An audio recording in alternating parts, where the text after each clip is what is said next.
오늘 본문은 열매 맺지 못하는 무화과 나무의 비유로 알려져 있는 본문입니다. 이 본문을 시작하면서 첫 단어가 이해라고 합니다. 이해의 말은 본문의 내용이 앞 내용과 연결되어 있다는 것을 암시합니다. 그러면 오늘 본문의 앞 내용은 무슨 내용일까요? 갈릴리 사람들에 관한 내용입니다. 갈릴리 사람들이 성전에서 제사를 드리는데 유대 총독 빌라도의 군사들이 그 사람들을 살해했다는 것입니다. 그리고 죽은 그 사람들의 피를 그들이 드리는 제물에 섞었다는 것입니다.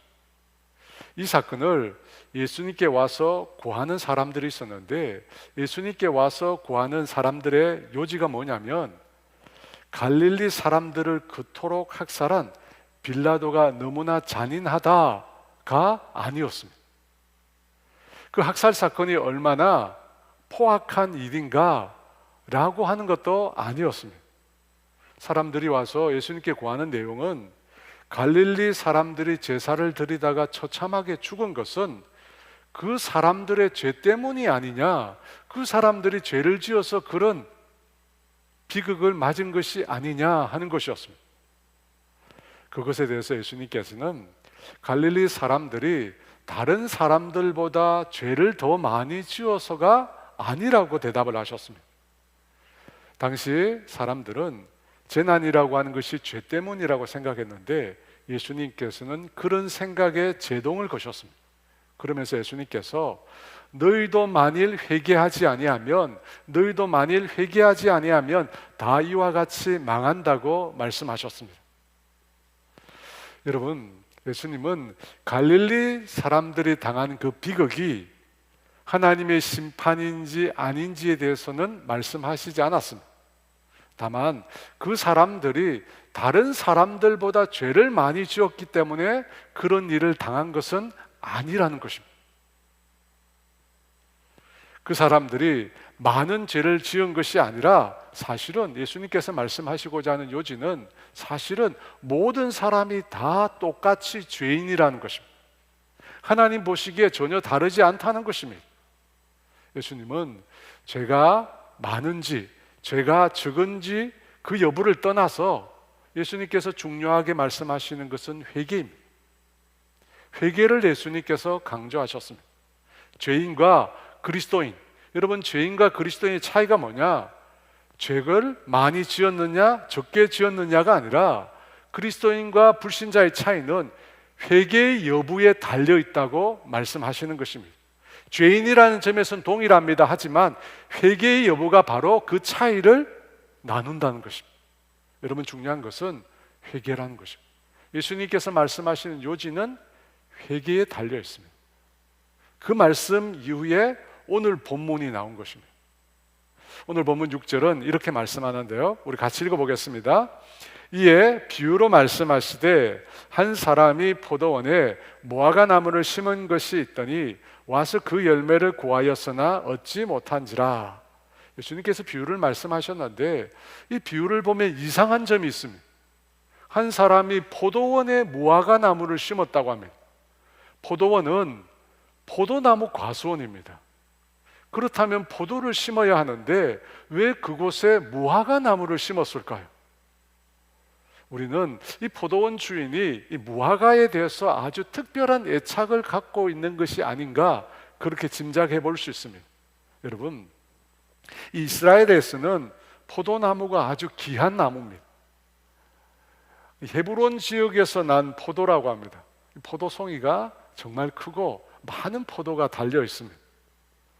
포도나무는 이 물이 풍족하지 않는 이스라엘 땅에서 음료를 마실 수 있는 포도주를 만들어낼 수 있는 나무입니다. 그래서 다른 나무들은 땔감으로도 사용하지만 포도나무는 땔감으로 사용하지 않습니다. 너무나 귀한 나무고 사람들에게 꼭 필요한 나무이기 때문입니다. 이스라엘 땅은 광야가 많습니다. 광야가 많아요. 그래서 나무를 심고 나무를 기를 만한 땅이 많지 않습니다. 그런데 그곳 중에서 포도원을 만들었다라고 하는 것은 그만큼 많은 수고를 들여서 그 포도원을 만든 것입니다. 그런데 포도원 주인은 자신의 그 포도원에 포도가 아니라 무화과 나무를 심은 것입니다. 이 무화과 나무는 포도나무와 달리 이스라엘에서는 아주 흔한 나무입니다. 산에 저절로 나는 나무였고, 또 길을 걷다 보면 흔히 볼 수 있는 나무가 무화과 나무입니다. 예수님께서 여리고를 걷다가 삭개오를 발견합니다. 그때 삭개오가 어디에 있었습니까? 돌 무화과 나무에 있었습니다.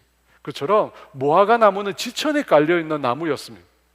워낙 번식력이 강해서 어디에 갖다 둬도 쉽게 열매를 맺을 수 있는 나무였습니다. 그래서 1년에 3차례, 많게는 5차례나 수확할 수 있는 나무가 무화과 나무입니다. 그렇게 흔하고 가치가 떨어지는 나무를 어디에 심었습니까? 포도원에 심었다는 것입니다. 여러분, 이상하죠? 왜 이렇게 했을까요? 우리는 이 포도원 주인의 행동을 이해할 수가 없습니다. 그럼에도 굳이 그렇게 한 이유를 찾는다면 아마 많은 열매를 얻기 위해서일 것입니다. 여러분, 포도원은 수확을 얻기 위해서 인위적으로 만든 과수원입니다. 그냥 땅이 아니라 인위적으로 수확하기 위해서 만든 땅이에요. 그래서 토질이 아주 좋을 뿐더러 거름을 주고 해서 가육을 생산하기에 최적의 환경이 되는 곳이 바로 포도원입니다. 길가나 산에 심겨진 무화과 나무가 쉽게 열매를 맺는다는 것을 생각해 보면 이와 같은 포도원에 무화과 나무를 심은 유일한 이유는 많은 열매를 얻기 위해서입니다. 그 이유 외에는 딱히 포도원에다가 무화과 나무를 심을 이유를 우리가 찾을 수가 없습니다. 그러니까 여러분, 이 이야기가 비유인 것입니다. 비유의 실제는 이런 일을 하지 않는 것입니다. 실제로 이런 행동을 할 까닭이 없는 것입니다. 그렇다면 여러분, 이 비유에서 나오는 포도원 주인은 누구일까요? 그리고 이 포도원에 심기운 무화과 나무는 무엇을 의미할까요? 포도원 주인은 하나님을 뜻합니다. 무화과 나무는 하나님의 백성인 이스라엘을 상징합니다. 그리고 포도원은 젖과 꿀이 흐르는 가나안 땅일 것입니다. 하나님께서는 바로 당신의 백성 이스라엘을 그 땅에 심기셨습니다. 그런데 이 이스라엘 백성은 사실 보잘것없는 민족이었습니다.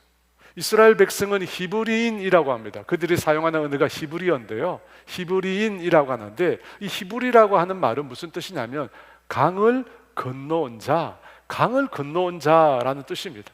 아브라함이, 이스라엘 백성의 조상인 아브라함이 유프라테스 강을 건너서 왔다라고 해서 그런 이름을 붙인 것입니다. 그런데 이 단어는 원래 외국인들이 유대인들을 멸시할 때 쓰는 말입니다. 히브리인이라면 멸시하는 단어입니다. 사회적으로 신분이 낮은 사람들을 가리키는 용어였다는 것입니다. 근데 여러분, 이스라엘 백성이 살았던 구약시대 보면 이스라엘 백성들보다 훨씬 뛰어난 민족들이 아주 많았습니다. 나일강을 중심으로 이집트 문명을 일으킨 민족이 있었고, 또 티그리스 유프라테스 강을 중심으로 세계 최고의 문명이었던 메소포타미아 문명을 일으킨 민족들도 있었습니다.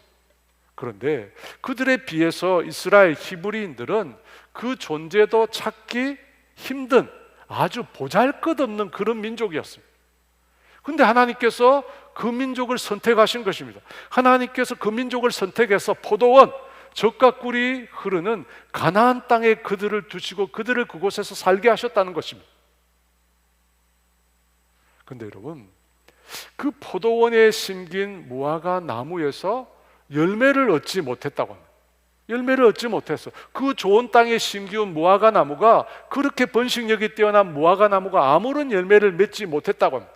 그래서 주인이 포도원 지기를 부릅니다. 그리고 그에게 이렇게 말을 합니다. 7절 말씀입니다. 같이 있습니다. 포도원 지기에게 이르되 내가 3년을 와서 이 무화과 나무에서 열매를 구하되 얻지 못하니 찍어버리라. 어찌 땅만 버리게 하겠느냐. 3년이라고 합니다. 3년 동안 포도원 주인이 무화과 나무에게 와서 그 열매를 구했습니다. 그런데 단 하나의 열매도 얻지 못했다고 합니다. 그런데 이 3년은 무화과 나무가 심긴 해로부터야 3년이 아닙니다. 무화과 나무가 심긴 해로부터 3년이 아닌 거예요. 보통 무화과 나무는 3년이 지나야 열매를 맺기 시작합니다. 게다가 율법에 보면 나무를 심고 난 다음에 3년 동안은 열매를 따지 말라고, 따지 못하게 규정하고 있습니다. 그 내용이 레위기 19장 23절에 나옵니다. 너희가 그 땅에 들어가 각종 과목을 심거든 그 열매는 아직 할례를 받지 못한 것으로 여기되 곧 3년 동안 너희는 그것을 할례 받지 못한 것으로 여겨 먹지 말 것이요. 3년 동안은 먹지 말라고 합니다. 그러면 4년째부터 먹을 수 있잖아요. 그런데 4년째에도 먹지 않았습니다. 왜 그렇습니까? 첫 열매는, 성경에 보니까 첫 열매는 하나님의 것이거든요. 그래서 첫 열매는 하나님께 바치게 되었습니다. 그러므로 포도원 주인이 무화과 나무의 열매를 구한 것은 나무가 심기고 난 다음에 5년째 되는 해부터입니다. 그런데 그때 무화과 나무에 열매가 없었다는 것입니다. 주인은 한 해를 더 기다리기로 했습니다. 무화과 나무가 심기운 지 6년째 되었습니다. 하지만 그 해도 무화과 나무에게서 열매를 찾을 수가 없었습니다. 2년을 주인이 허탕을 친 것입니다. 그럼에도 주인은 한 번 더 기다리기로 합니다. 그런데 나무를 심은 지 7년째는 어떤 해입니까? 안식년입니다. 그때는 열매가 있어도 따지 않습니다. 주인은 그래서 열매를 구하러 오지 않았을 것입니다. 그리고 8년째, 세 번째로 와서 열매를 구했는데 그때도 찾지 못했습니다. 그러니까 여러분, 비유에서 말하는 3년은 이런 의미입니다. 보통 무화과 나무는 앞서도 말씀드렸듯이 나무를 심고 3년이 지나면 열매가 맺어집니다. 그리고 사람이 먹을 수 있는 것은 4년째부터라고 합니다. 그리고 7년, 8년 되면 본격적으로 수확을 할 수 있을 정도로 많은 양의 무화과가 열리게 됩니다. 그런데 포도원에 심기운 그 무화과 나무는 8년이 되었는데도 감감무소식입니다. 포도원에 무화과 나무를 심은 것은 더 많은 열매를 얻고자 한 것입니다. 그 목적 위에는 무화과 나무를 심을 이유가 전혀 없습니다. 진작 포도나무를 심었다면 많은 포도를 수확하고 맛있는 포도주를 만들었을 것입니다. 괜히 무화과를 나무를 심었고 8년이라는 긴 세월을 허송세월로 보낸 것입니다. 여러분, 주인의 입장에서 생각해 보면 얼마나 화가 나겠습니까? 그래서 찍어버리라고 합니다. 찍어버리고 어찌 땅만 버리겠느냐고 말을 합니다. 여러분, 화가 날만 합니다. 이제 더 이상 기다릴 필요가 없을 것 같아요. 아니 3, 4년 되면 열매 맺기 시작하고 7, 8년 되면 그렇게 많이 열매를 맺는데 아무런 열매를 맺지도 않은 것입니다. 그뿐만 아니라 이 무화과 나무는 포도나무보다 대여섯 배 정도의 땅을 차지한다고 합니다. 양분도 많이 흡수합니다. 그래서 주인이 뭐라고 얘기하냐면 어찌 땅만 버리게 하겠느냐고 분노를 터뜨린 것입니다. 그런데 이 포도원에 심겨진 이 무화과 나무가 열매를 맺지 않을 때 그 마음에 속이 타들어가는 사람은 주인 외에도 또 한 사람이 있었습니다. 바로 포도원직이었을 것입니다. 그는 8년이라는 긴 세월 동안 무화과를 돌보았습니다. 무화과가 열매를 맺을 수 있도록 다듬고 물을 주고 가지치기를 하고 거름을 북돋아 주었습니다. 온갖 정성을 다 쏟은 것입니다. 사실 무화과 나무가 열매를 맺지 않았을 때 주인보다 이 포도원 지기가 사실 더 속이 상했을 것입니다. 화가 났을 것입니다. 3년이면 되는데 8년이나 기다렸어요. 근데 열매가 없습니다. 이제 더는 기다릴 수 없습니다. 기다릴 필요도 없습니다. 빨리 무화과 나무를 잘라내고 거기에 다른 나무를 심어야 합니다. 그래서 주인이 찍어버리라 하는 말에 포도원 지기가 대답을 합니다. 여러분, 어떻게 대답을 했을까요? 그런데 우리의 예상과는 달리 전혀 다른 대답을 포도원 지기가 합니다. 8절 말씀 같이 있습니다. 대답하여 이르되 주인이여 금년에도 그대로 두소서 내가 두릅하고 거름을 주리니.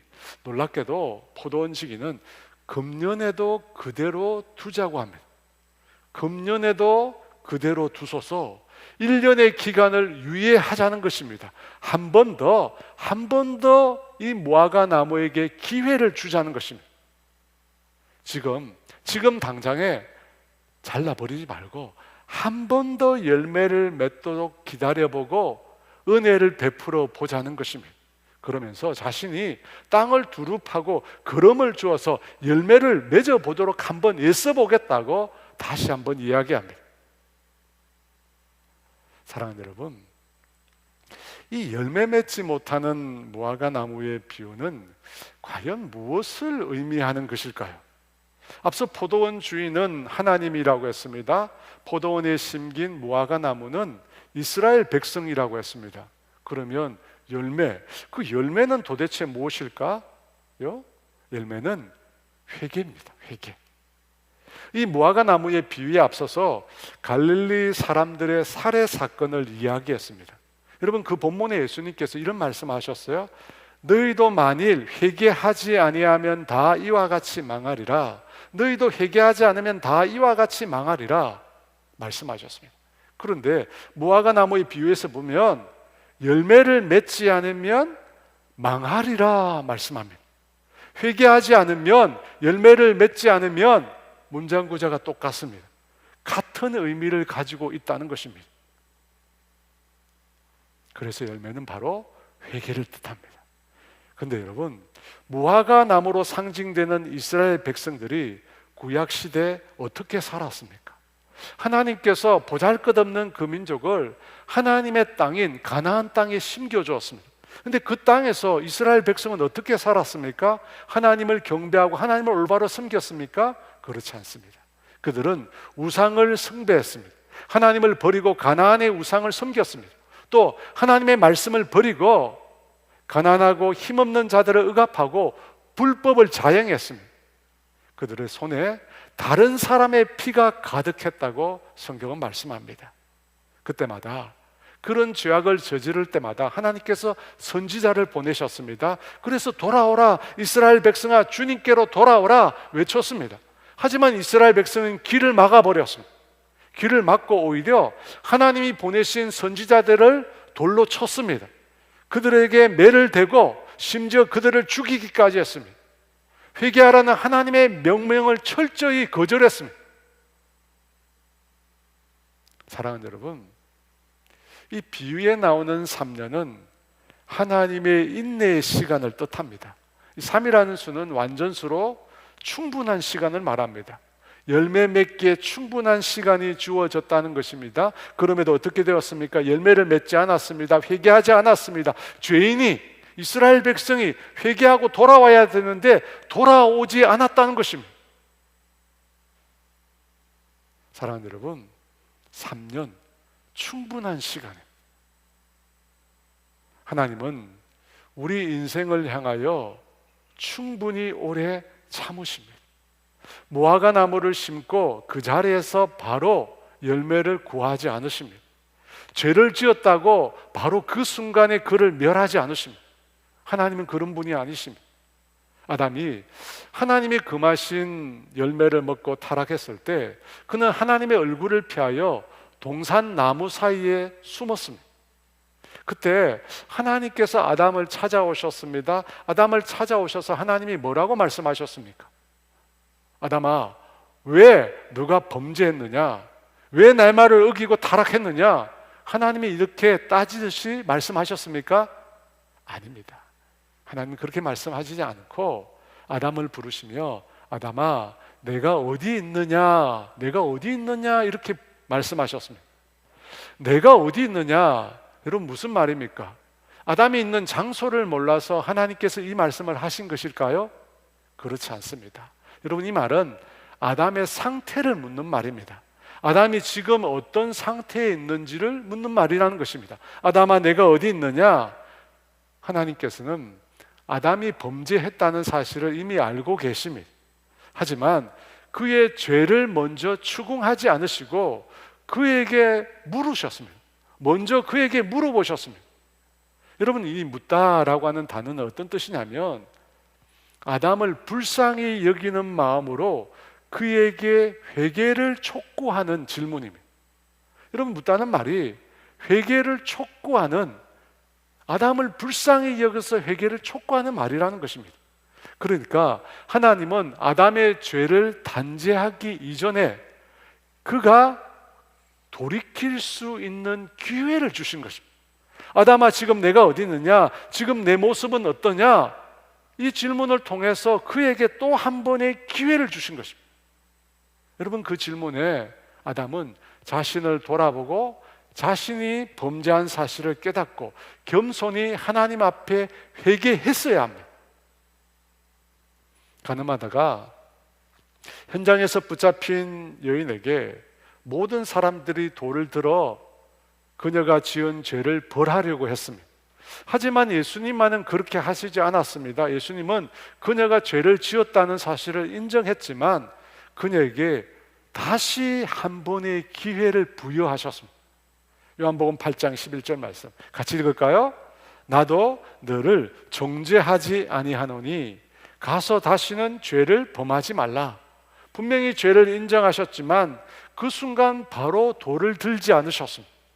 유일하게 심판하실 수 있는 분이심에도 그 순간 정죄하지 않으시고 하나님은 심판을 유보하셨습니다. 예수님은 심판을 유보하셨습니다. 여러분, 그 유보하신 기간이 바로 3년입니다. 3년이에요. 회개할 수 있는 시간, 하나님께로 돌아설 수 있는 시간. 여러분, 이것이 바로 죄인을 향한 하나님의 긍휼의 사랑입니다. 창세기 18장에 보면 아브라함이 멸망을 앞둔 소돔 땅을 위해서 기도하는 장면이 나옵니다. 왜냐하면 그 소돔 땅에 아브라함의 조카 롯이 살고 있었기 때문입니다.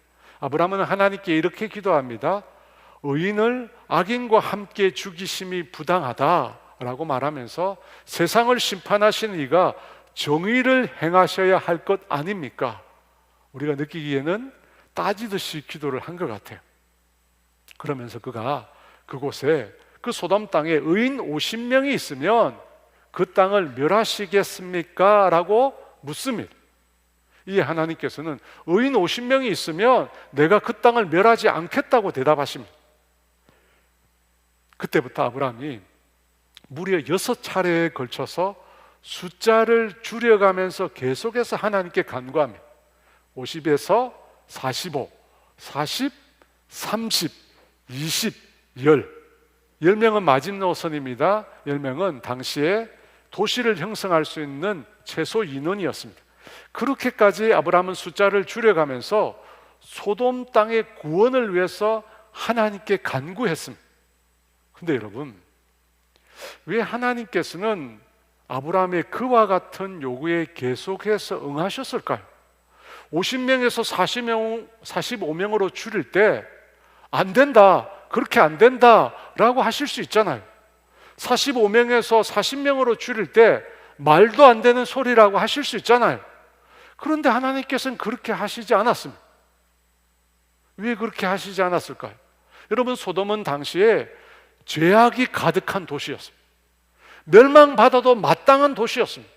그럼에도 하나님은 바로 멸망하지 않으시고 아브라함의 숫자 노름을 받아들이시면서 그 도시의 멸망을 조금씩 유보하셨습니다. 여러분, 왜 그렇게 하셨을까요? 아브라함과 친분이 있으셔서 하나님께서 그 요구를 거절할 수 없었던 것일까요? 그렇지 않습니다. 그렇지 않아요. 왜 하나님께서 그렇게 하셨을까? 죄인을 향하여 하나님께서 인내하시고 죄인을 향하여 하나님께서 사랑을 가지고 계셨기 때문입니다. 사랑이 많으신 주님은 한 영혼이라도 멸망당하기를 원치 않으셨던 것입니다. 그래서 아브라함의 숫자 노름에 계속해서 주님이 반응하신 것입니다. 예레미야 29장 11절에 보면 그 하나님의 마음을 이렇게 표현하고 있습니다. 함께 있습니다. 여호와의 말씀이니라. 너희를 향한 나의 생각을 내가 아나니 평안이요 재앙이 아니니라. 너희에게 미래와 희망을 주는 것이니라. 재앙이 아니라고 합니다. 멸망이 아니라고 합니다. 사랑하는 여러분, 하나님은 죄인이라고 해서 멸망당하는 거 원치 않으신 분이십니다. 하나님은 모든 사람이 회개하고 구원에 이르기를 원하십니다. 여러분, 그것이 하나님의 마음입니다. 베드로서 3장 9절은 이렇게 말합니다. 함께 읽습니다. 주의 약속은 어떤 이들이 더디다고 생각하는 것 같이 더딘 것이 아니라 오직 주께서는 너희를 대하여 오래 참으사 아무도 멸망하지 아니하고 다 회개하기에 이르기를 원하시느니라. 오래 참으시고 아무도 멸망하지 아니하고 다 회개하기에 이르기를 원하신다는 것입니다. 여러분, 이것이 성경에 나온 하나님의 마음입니다. 하나님의 진짜 속마음이 이것입니다. 모든 사람이 회개하여 구원에 이르기를 원하십니다. 하나님은 모든 인생을 구원하기를 원하십니다. 9절 말씀인데요, 본문 9절 말씀 우리 같이 읽습니다. 이후에 만일 열매가 열면 좋거니와 그렇지 않으면 찍어버리소서 하였다 하시니라. 포도원 주인은 앞서서 열매 맺지 못하는 무화과 나무를 찍어버리라고 했습니다. 땅만 버린다고 얘기합니다. 그런데 놀랍게도 포도원 지기는 금년에는 그대로 두자고 합니다. 금년에도 그대로 두소서 1년의 유예 기간을 갖자고 말을 합니다. 그리고 그 다음에는 어떻게 포도원 지기가 이야기합니까? 그 후에 열매를 맺으면 좋겠지만 그렇지 않으면 그때 가서 찍어버리자고 말합니다. 여러분, 여기서 말하는 포도원 지기는 누굴까요? 예수님입니다. 구약 시대를 넘어서 신약 시대에 예수님께서 이스라엘 백성 가운데 찾아오셨습니다. 다시 한번 이스라엘 백성에게 하나님께서 기회를 주신 것입니다. 예수님께서 이스라엘 백성 가운데 오셔서 두루 파고 걸음을 주셨습니다. 하나님의 말씀을 전해주셨습니다. 하나님 나라를 전파하셨습니다. 회개하라고 주님이 말씀하셨습니다. 마가복음 1장 15절 말씀입니다. 같이 읽습니다. 이르시되 때가 찼고 하나님의 나라가 가까이 왔으니 회개하고 복음을 믿어라 하시니라. 예수님께서 또다시 또 한 번 마지막으로 오셔서 회개하고 복음을 믿으라고 했습니다.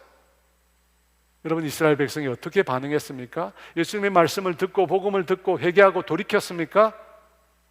그렇지 않습니다. 오히려 말씀을 전하는 예수님을 매로 때리고 예수님을 십자가에 못 박아 죽였습니다. 포도원 지기는 다시 한번 금년에만 그대로 둬서 열매를 맺도록 간청하고 그가 열매를 맺을 수 있도록 두루 파고 걸음을 주는 수고를 했습니다.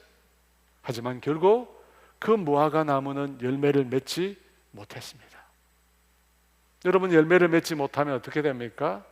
열매를 맺지 못하면 망합니다. 그래서 아담이 망했습니다. 그래서 소돔이 망했습니다. 그리고 이스라엘도 망했습니다.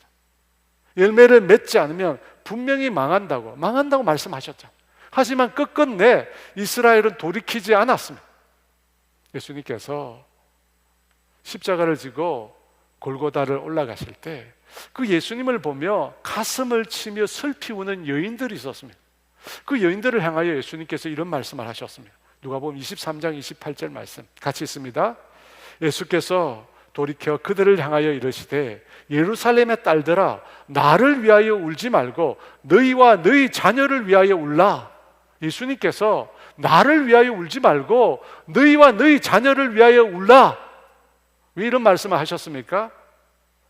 회개하지 않는 이스라엘이 멸망할 것을 예수님이 아셨기 때문입니다. 그래서 나를 위하여 울지 말고 너희와 너희 자녀를 위하여 울라라고 말씀하셨습니다. 하지만 이스라엘은 결국 그 경고를 무시했습니다. 그 결과 어떻게 됩니까? 주후 70년 이스라엘이 로마에 의해서 완전히 멸망당하게 됩니다. 사랑하는 여러분, 이스라엘이 망한 이 역사적 사실을 통해서 우리는 하나님의 인내에 한계가 있다는 사실을 깨닫습니다. 하나님의 인내의 시간이 영원하지 않다는 것을 깨닫습니다. 여러분, 끝이 있습니다. 마지막 심판 때가 있습니다. 우리 개인의 마지막이 있듯이 이 세상에도 마지막 때가 있습니다. 심판 때가 있습니다. 여러분, 그때는 어떻게 됩니까? 찍어 버려지는 것입니다. 그때는 찍어 망하게 되는 것입니다. 망하게 되는 것입니다. 사랑하는 여러분, 포도원에 심긴 무화과 나무는 이스라엘을 상징합니다. 그런데 지금은, 이 신약 시대는 포도원에 심긴 무화과 나무가 예수를 믿는 우리를 상징합니다. 우리는 이 세상에서 건진받아 주님의 땅인 교회에 심긴 무화과 나무들입니다. 고린도전서에 보면 이 세상에서 문벌 좋은 자, 학식 있는 자, 부한 자, 뛰어난 자가 없다고 합니다. 뛰어난 자 중에 예수를 믿는 자가 없다고 합니다. 여러분, 우리는 세상에서 주목받지 못한 사람들입니다. 세상에서 보잘것없는 사람들입니다. 그런데 하나님께서 우리를 택하여 당신의 교회에 심겨주셨습니다. 하나님께서 우리를 택하여 당신의 땅인 가나안 땅에 우리를 심겨주신 무화과 나무입니다.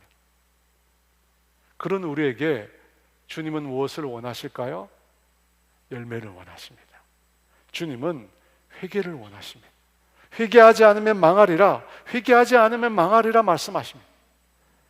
사랑하는 여러분, 예수님의 이 말씀을 보면 신앙생활에 있어서 회개라는 것이 매우 중요하다는 사실을 우리가 배우게 됩니다. 여러분, 왜 회개가 중요할까요? 예수 믿지 않는 사람에게 당연히 회개가 중요합니다. 예수 믿지 않는 사람은 회개하고 예수를 믿어야 되기 때문에 중요합니다. 그런데 예수 믿는 우리에게는 왜 또 회개가 중요합니까? 예수 믿는 우리들도, 신앙인들도 죄를 짓기 때문입니다. 예수 믿고 성령으로 거듭난 사람들도, 하나님의 사람들도 죄를 짓습니다. 예수 믿고 성령으로 거듭난 사람들은 더 이상 죄를 짓지 않은 게 아닙니다. 아닌 게 아니에요. 믿었음에도 우리가 죄를 짓습니다. 하지만 우리는 무엇이 다릅니까? 예수를 믿지 않는 사람들과 우리는 무엇이 다릅니까? 예수 믿는 사람과 죄인의 차이가 무엇입니까? 회개입니다. 우리는 회개할 수가 있습니다. 예수 믿지 않는 사람은 회개할 수 없습니다. 자기 힘으로 회개할 수 없습니다. 성령님께서 역사하셔야 됩니다. 하지만 예수 믿고 난 이후에 우리에게는 성령이 계십니다. 그래서 우리는 회개할 수 있습니다. 여러분, 그 점이 다릅니다. 사랑하는 여러분, 우리가 다시 죄를 지을 때, 하나님의 말씀에 불순종할 때 아주 강한 힘이 우리를 붙잡습니다. 여러분, 그 힘이 바로 죄의 힘이라는 것입니다. 성경은 그 힘을 이렇게 묘사합니다. 로마서 6장 16절 말씀, 우리 같이 읽습니다. 너희 자신을 종으로 내주어 누구에게 순종하든지 그 순종함을 받는 자의 종이 되는 줄을 너희가 알지 못하느냐? 혹은 죄의 종으로 사망에 이르고 혹은 순종의 종으로 의에 이르느니라. 여러분, 죄를 지으면 어떻게 됩니까? 죄의 종이 됩니다. 죄의 종이 되면 사망에 이른다고 합니다. 사망이란 말은 성경에서 보면 단절을 뜻합니다. 여러분, 죄를 짓고 죄의 종이 되면 하나님과 단절됩니다. 영적인 생명이 단절됩니다. 하나님과의 교제가 끊어지게 됩니다. 하나님께로부터 오는 은혜와 축복을 경험할 수 없습니다. 영적인 죽음의 상태에 빠지게 됩니다. 여러분, 그때부터는 하나님의 뜻대로 살 수 없어요. 죄를 짓고 죄의 종이 되어서 하나님과 단절되면 더 이상 하나님의 뜻대로 살 수가 없게 되는 것입니다. 그 상태에서 벗어나려면 어떻게 해야 합니까? 그 죄의 힘보다 더 강한 힘이 우리에게 필요합니다. 끊임없이 우리를 죄 속으로 끌어당기는 이 죄의 힘보다 더 강한 힘이 우리를 죄의 힘으로부터 건져줘요. 여러분, 그 힘이 바로 회개라는 것을 통해서 우리에게 주어집니다. 여러분, 그래서 회개가 중요한 것입니다. 요한일서 1장 9절입니다. 이렇게 말합니다. 같이 있습니다. 만일 우리가 우리 죄를 자백하면 그는 미쁘시고 의로우사 우리 죄를 사하시며 우리를 모든 불의에서 깨끗하게 하실 것이요. 회개를 통해서 죄 사함을 얻습니다. 죄 사함을 얻으면 모든 불의에서 우리를 깨끗하게 하십니다. 더 이상 죄의 영향력 아래 있지 않게 되는 것입니다. 회개를 통해서 죄 사함을 받으면 더 이상 죄의 힘이 우리를 다스릴 수 없습니다. 그래서 여러분, 회개하는 것입니다. 회개를 통해서 하나님과의 관계가 회복됩니다. 회개를 통해서 하나님의 은혜와 사랑이 다시금 우리 가운데 부어질 수 있다는 것입니다. 그러므로 여러분, 우리가 회개해야 합니다. 여러분, 무엇을 우리가 회개해야 합니까? 거룩한 성도라고 하는 이름은 가졌지만 불신자와 전혀 다를 바 없는 삶을 살고 있는 것을 회개해야 합니다. 육신의 정욕, 안목의 정욕, 이생의 자랑에 매여 있는 것을 회개해야 합니다. 이 세상의 탐욕과 쾌락에 젖어 살아가는 것, 물질을 우상으로, 자녀를 우상으로 살아가는 것을 회개해야 합니다. 그뿐만 아니라 신앙인으로서 우리는 우리의 불순종을 회개해야 합니다. 용서하지 못한 죄를 회개해야 합니다. 사랑하지 못한 죄를 회개해야 합니다. 하나님을 내 삶의 최우선 순위에 두지 못한 것을 회개해야 합니다.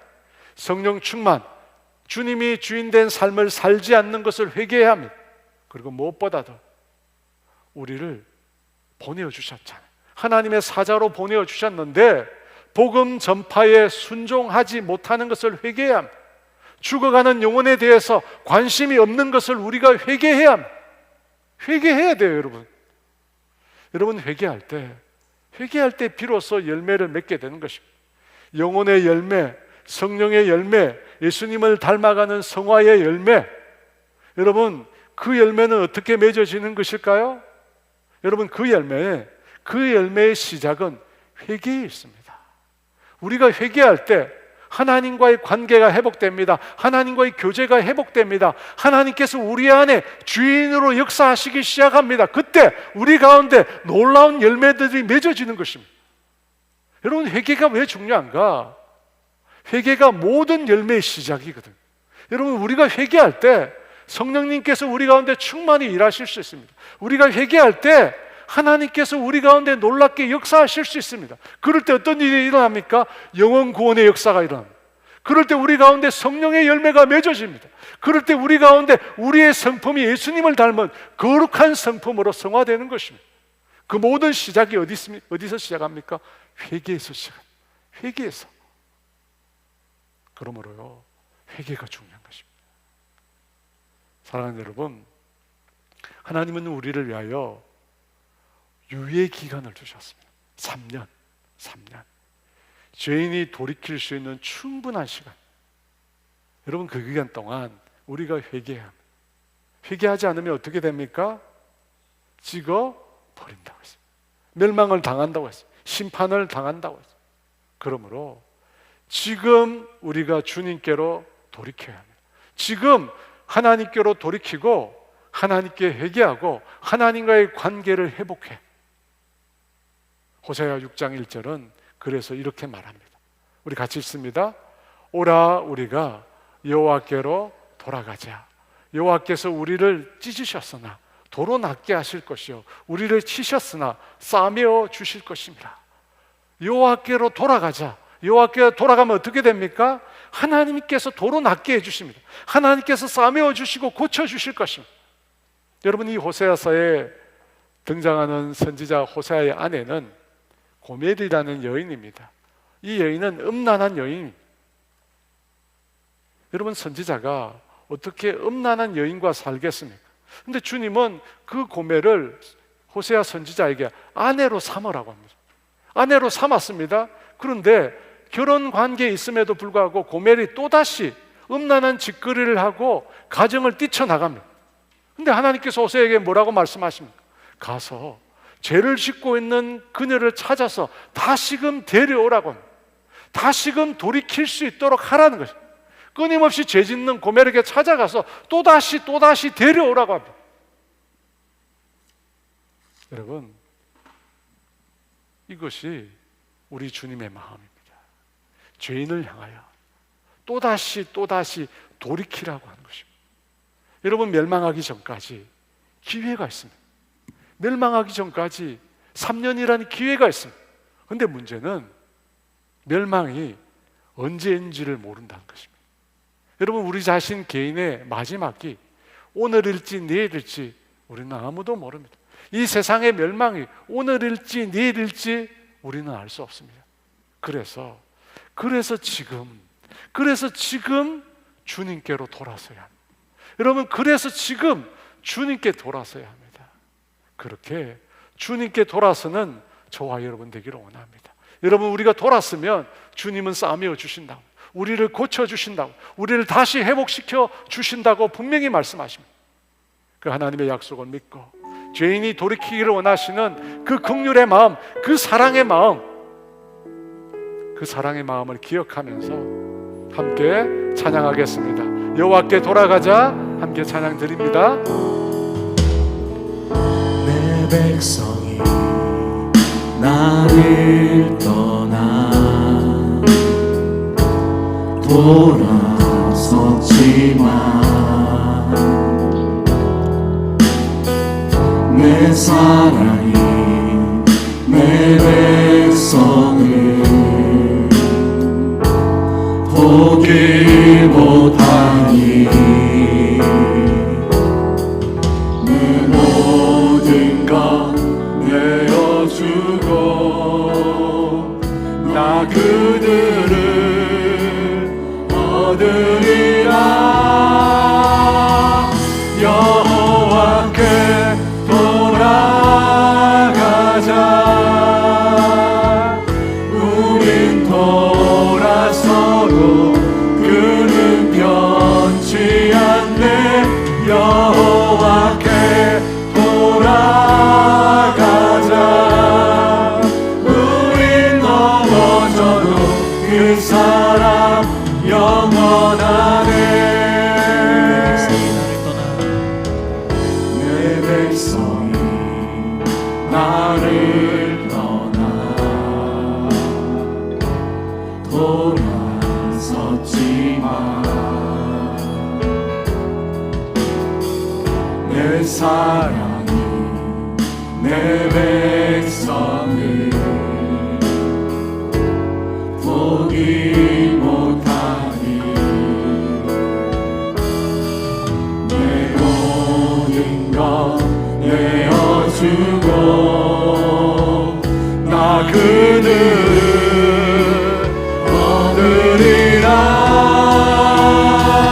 여호와께 돌아가자. 우린 돌아서도 그는 변치 않네. 여호와께 돌아가자. 우린 넘어져도 그 사랑 영원하네. 사랑은 오래 참고 자신을 내어주네. 서로 사랑할 때 세상은 주보내. 사랑은 절대 지지 않네. 사랑은 오래 참고 자신을 내어주네. 서로 사랑할 때 세상은 주보내. 사랑은 절대 지지 않네. 여호와께 돌아가자. 우린 돌아서도 그는 변치 않네. 여호와께 돌아가자.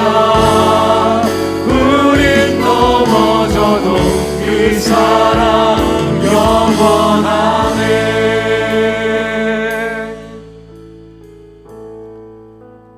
사랑하는 여러분, 우리는 누구입니까? 그 좋은 포도원에 심겨진 보잘것없는 무화과나무입니다. 그 좋은 포도원에 심겨준 정말 보잘것없는 나무들입니다. 그런데 주님이 그 땅에 우리를 심겨주셨습니다. 여러분, 그 하나님의 은혜를 우리가 잊으면 안 됩니다. 그 하나님의 사랑을 우리가 망각해서는 안 됩니다. 우리가 뭔데? 이 영원히 멸망받을 수밖에 없는 죄인들을 하나님께서 당신의 그 땅에, 당신의 나라에 우리를 심겨주셨단 말입니까? 여러분, 그 은혜와 사랑을 우리가 늘 기억해야 합니다. 주님이 그 땅에 우리를 왜 심겨주셨습니까? 열매를 맺으라는 것입니다. 성령의 열매, 생명의 열매, 성화의 열매, 많은 열매를 맺으라는 것입니다. 그런데 여러분, 그 열매 중에 첫 번째 열매, 회개의 열매입니다. 여러분, 왜 회개의 열매일까요? 회개를 통해서 하나님과의 관계가 회복되어야 하기 때문에, 회개를 통해서 하나님의 은혜와 사랑이 우리에게 부어질 수 있게 만들어야 하기 때문입니다. 사랑하는 여러분, 우리가 회개해야 합니다. 내 마음대로 살고 있는 것도, 이 세상의 욕심대로, 눈에 보이는 대로, 내 탐욕, 내 정욕대로 살고 있는 것도, 우리가 우상으로 섬기는 것들, 여러분, 그것들을 회개해야 합니다. 회개해야 하나님과의 관계가 회복됩니다. 회개해야 하나님의 역사하시는 것입니다. 사랑하는 여러분, 그 중에 우리가 회개해야 될 아주 중요한 제목은 불순종입니다. 하나님이 말씀하시는 걸 어기는 것, 용서하지 않는 것, 사랑하지 않는 것, 하나님을 내 인생의 최우선에 두지 않는 것, 성령 충만하지 않는 것, 주님이 주인 되어 삶을 살지 않는 것, 무엇보다도 또 복음을 전하지 않는 것. 한 영혼이 천하보다 귀한데, 이 천하보다 귀한 생명들이 죽어가는 것에 대해서 아파하지 않는 것들, 여러분, 그 죄를 회개해야 합니다. 여러분, 그 회개를 통해서 하나님과의 관계가 회복되고 하나님이 기뻐하시는 아름다운 열매를 주렁주렁 여는 우리 모두가 되기를 원합니다. 이 시간 기도합시다. 하나님이 회개할 수 있도록 은혜를 달라고, 은혜를 달라고. 여러분, 입술로 분명히 여러분 고백하셔야 돼요. 고백하면서 주여 회개하게 해달라고 함께 외치고 기도합니다. 주여!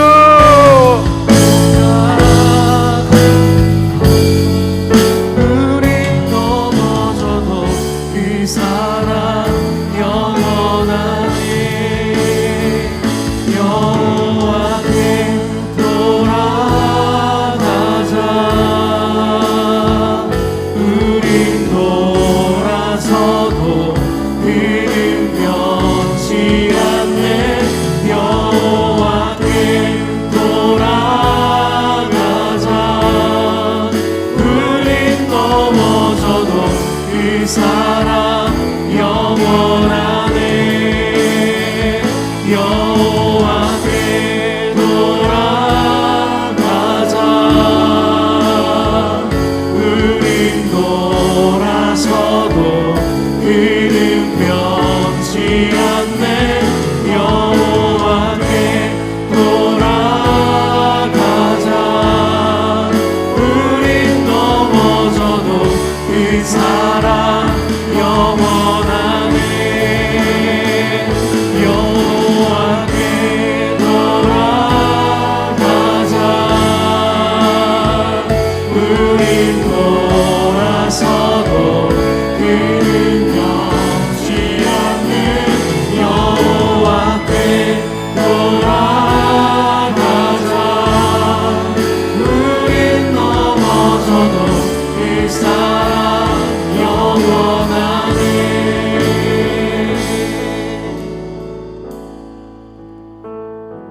사랑과 은혜가 많으신 하나님 아버지, 우리에게 베푸시는 그 인내의 시간, 오래 참으시는 그 시간, 그 시간을 멸시하지 않는 우리가 되게 하여 주시옵소서. 우리를 향하여 오래 참으시고 긍휼을 베푸시고 사랑의 손을 내미시는 그 하나님의 마음을 우리가 멸시하지 않게 도와주시옵소서. 주님께로 돌이키게 하여 주시옵소서. 주의 말씀으로 돌이키게 하여 주시옵소서. 우리 안에 병든 것들, 우리 안에 죄악된 것들 주님 다 토하게 하여 주시옵소서. 다 토해내고 다 회개내고 하나님과 친밀한 사랑의 관계를 회복할 수 있도록 은혜를 내려 주시옵소서. 영적인 사망의 상태에 머물지 않도록 아버지 도와주시옵소서. 회개를 통해서 하나님의 놀라운 은혜를 경험하게 하여 주시옵소서. 하나님의 은혜와 축복이 우리 가운데 부어지는 것들을 경험하게 하여 주시옵소서. 회개를 통해서 하나님이 우리 삶 가운데 역사하는 것들을 우리가 보게 하여 주시옵소서. 우리의 삶 가운데 놀라운 영혼 구원의 열매, 우리의 삶 가운데 성령의 열매, 우리 삶 가운데 놀라운 성화의 열매도 맺어지는 것들을 경험할 수 있도록 은혜를 베풀어 주시옵소서.